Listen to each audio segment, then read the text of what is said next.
Hello students, आज हम personality 3.1 करेंगे जिसमें सरल बंद वक्र, उत्तल चतुर्भुज, अवतल चतुर्भुज और चतुर्भुज के अंतः कोणों का योग और बहुभुज के अंतः कोणों का योग ज्ञात करना सीखेंगे। तो इसका पहला सवाल है, यहाँ पर कुछ आकृतियाँ दी हुई है। तो हमें बताना है कि साधारण वक्र, साधारण बंद वक्र, बहुभुज, उत्तल बहुभुज और अवतल बहुभुज है या नहीं है। तो ये हमारा साधारण वक्र है, बंद वक्र भी है क्योंकि बंद है, और हमारे पास बहुभुज भी है ये, और उत्तल बहुभुज नहीं है, ये अवतल बहुभुज है क्योंकि ये अंदर की तरफ धसी हुई है। इसी तरह हम दूसरे को देखते हैं तो साधारण वक्र भी है, बंद भी है और बहुभुज भी है, और उत्तल बहुभुज है क्योंकि ये बाहर की तरफ फैली हुई है, अवतल बहुभुज नहीं है। ये हमारा साधारण वक्र है, साधारण बंद वक्र भी है, लेकिन बहुभुज नहीं है क्योंकि ये रेखाखंडों से बनी हुई नहीं है। अब हमारे पास तो ये बहुभुज नहीं है तो उत्तल भी नहीं है और अवतल भी नहीं है। अब हमारे पास आता है ये चौथा भाग, तो ये साधारण वक्र नहीं है। साधारण वक्र इसलिए नहीं है क्योंकि वो केवल रेखाखंडों से बना होता है और ये हमारे पास एक दूसरे को क्रॉस कर रहे हैं, काट रहे हैं। तो ये साधारण बंद वक्र भी नहीं है, बहुभुज भी नहीं है, उत्तल भी नहीं है और अवतल भी नहीं है।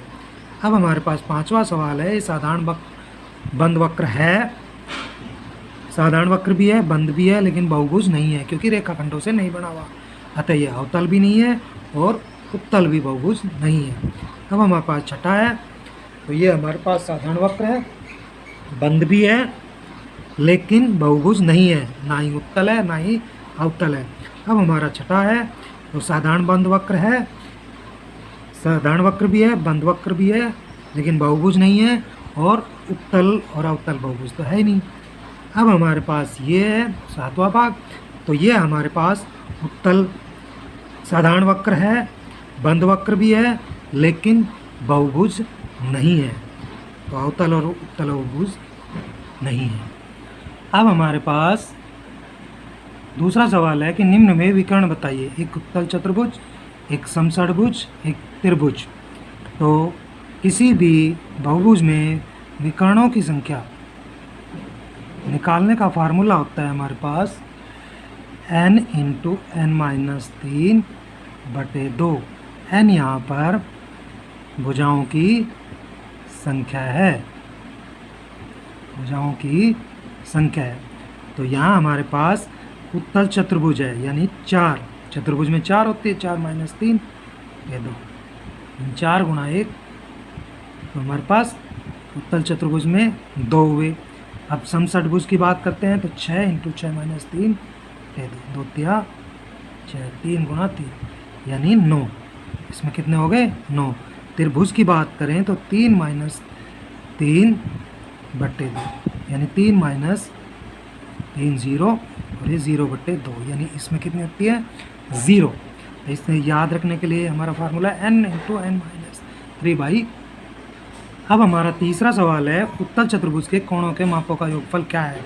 यदि चतुर्भुज उत्तल न हो तो क्या यह गुण लागू होता है।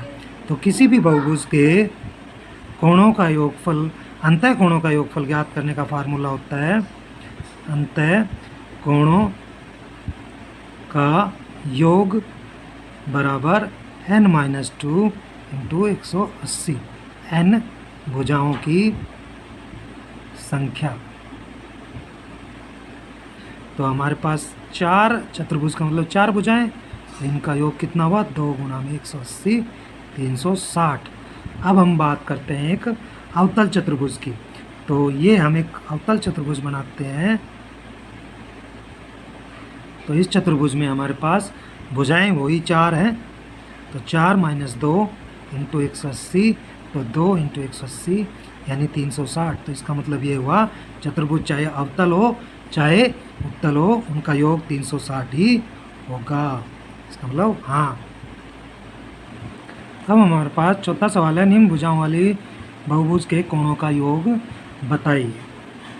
तो हम फार्मूला पहले ही लिख चुके हैं। तो 7 कोणों वाली बहुभुज के कोणों का योग होगा 7 - 2 इंटू 180, यानी 5 गुणा 180 900। 8 के होंगे 8 घटा 2 गुणा 180, यानी 6 गुणा 180, तो 108 1080। 10 के 10 घटा 2 गुणा 180, तो ये हमारे पास होगा 8 गुणा 180, 18 8 144। ये n के लिए n-2 इंटू 180, तो ये हमारे पास n इंटू 180 ये होगा। अब हमारा 5वां सवाल है, समबहुभुज का नाम बताइए जिसमें 3 भुजाएं हो। तो 3 भुजाओं वाली त्रिभुज, 4 भुजाओं वाली चतुर्भुज, 4 भुजाओं वाली चतुर्भुज, 3 भुजाओं वाली त्रिभुज यानी समबाहु त्रिभुज, तीनों भुजाएं बराबर हैं तो समबाहु त्रिभुज। और ये हमारी समचतुर्भुज जिसकी चारों भुजाएं बराबर हैं, वर्ग भी कह सकते हैं इसको। समचतुर्भुज 6 भुजाएं वाली है तो सम षट्भुज, सम षट्भुज। अब छठा सवाल है कि x का मान ज्ञात कीजिए। x इसमें एक अज्ञात कोण है, बाकी के 3 कोणों का मान इसने दे रखा है। तो हम जानते हैं कि चतुर्भुज के चारों कोणों का योग 180 होता है। तो इन सबको हम जोड़ें 360 होता है, तो इन सबको हम जोड़ें तो 360 आने चाहिए। तो हम इनको सबको जोड़ते हैं तो ये हमारे पास 0 3 2 5 5 10 और 2 और 1 3 जमा बराबर 360, यानी x बराबर 360 माइनस में 360 डिग्री, यानी x का मान कितना है 60 डिग्री। अब हमारे पास दूसरा जो भाग है इसमें हमें 2 कोण दे रखे हैं 70 और एक ये 60 और एक ये बाह्य कोण दे रखा है 90 का, इसका मतलब होता है 90। तो जब ये 90 का है तो इस सरल रेखा पर ये भी 90 का बनेगा क्योंकि इन दोनों का योग 180 होता है। सरल रेखा पर बने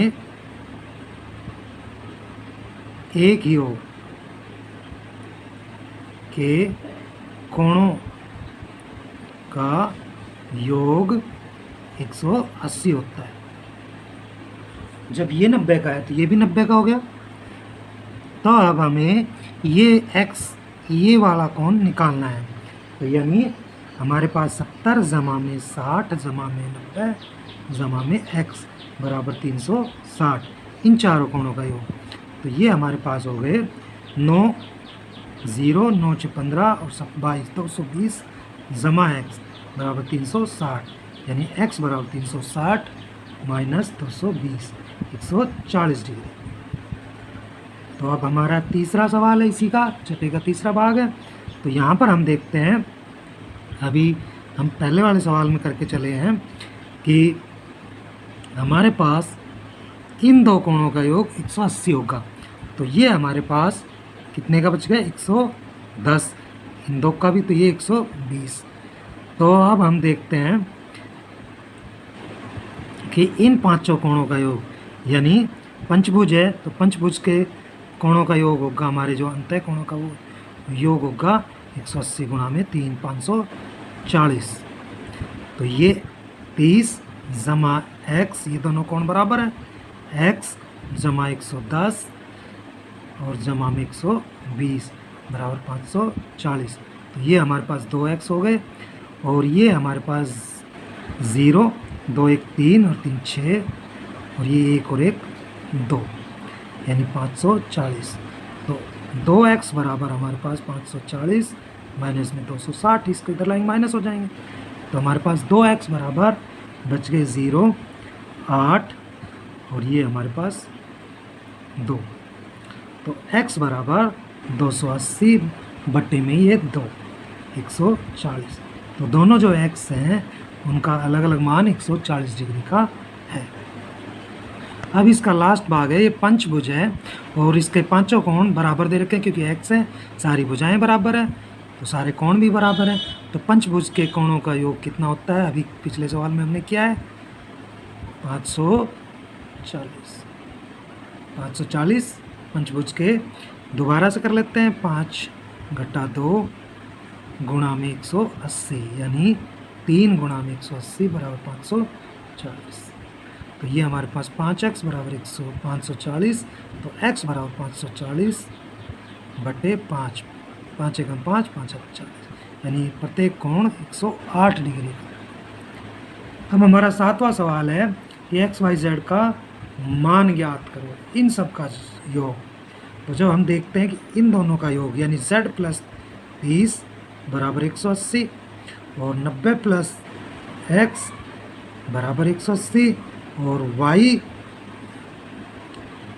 y का मान हमें यहाँ से निकालना है। तो यहाँ से हमारे पास z का जो मान आया वो हमारे पास 180 माइनस में 30 यानी 150 डिग्री। यहाँ से हमारे पास x का मान आया 180 माइनस 90 यानी 90 डिग्री। अब हम त्रिभुज का तीसरा कोण निकालते हैं। तो त्रिभुज के तीनों कोणों का योग बराबर 180। तो 90 जमा में 30 और ये अंदर का कोण हम a मान लेते हैं, तो ये a 180। तो a बराबर 180 और ये दोनों हो गए 120, घटा देंगे हम 60 डिग्री का, यानी ये 60 डिग्री का। तो a जमा में y बराबर में 180, इन दोनों का योग भी 180 होगा। तो ये y बराबर 180 माइनस में a यानी 180 माइनस में 60 120 डिग्री। तो हमारे पास x जमा y जमा z का मान कितना आया, x का मान 90, y का मान 120 और इसका मान 150। तो इन सब का योग हम करते हैं तो हमारे पास 0, 5 2 7 16 और एक ये 360 डिग्री। अब इसका हमारा दूसरा भाग है, बी भाग है इसका, ये ए भाग था। बी भाग है कि हमारे पास एक चतुर्भुज के चारों कोण तीन कोण दे रखे हैं। तो चतुर्भुज के चारों कोणों का योग कितना होता है, तो इसको हम ए मान लेते हैं। इनका योग होता है 360। तो ये हो गया हमारे पास 260 जमा 300 बराबर 360, 120 और 80 200 और ये 260। ए बराबर 360 माइनस में 260 यानी 100 डिग्री। तो इसलिए ए जमा में डब्लू बराबर ये 180 हो गए। सरल रेखीय कोण है, सरल रेखीय कोण। तो यहाँ से हमारे पास डब्लू का जो मान है वो आ जाएगा 180 माइनस में ए का मान 100, 80 डिग्री। इसी तरह यहाँ z जमा 60 बराबर 180।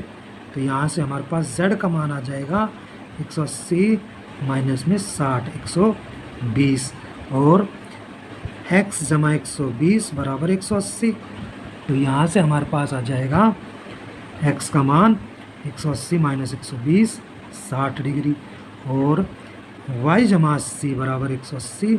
यहाँ से हमारे पास y का मान आ जाएगा 180 माइनस में 80, 100 डिग्री।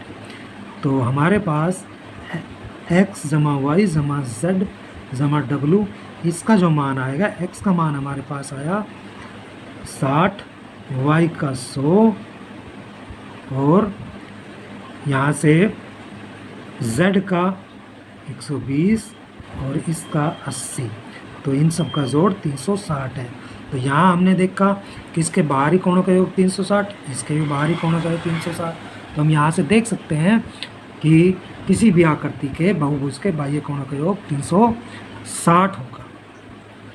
अगर वीडियो पसंद आए तो लाइक, सब्सक्राइब और शेयर कीजिए ताकि और बढ़िया वीडियो आपको देखने और गणित समझने में आसानी हो सके।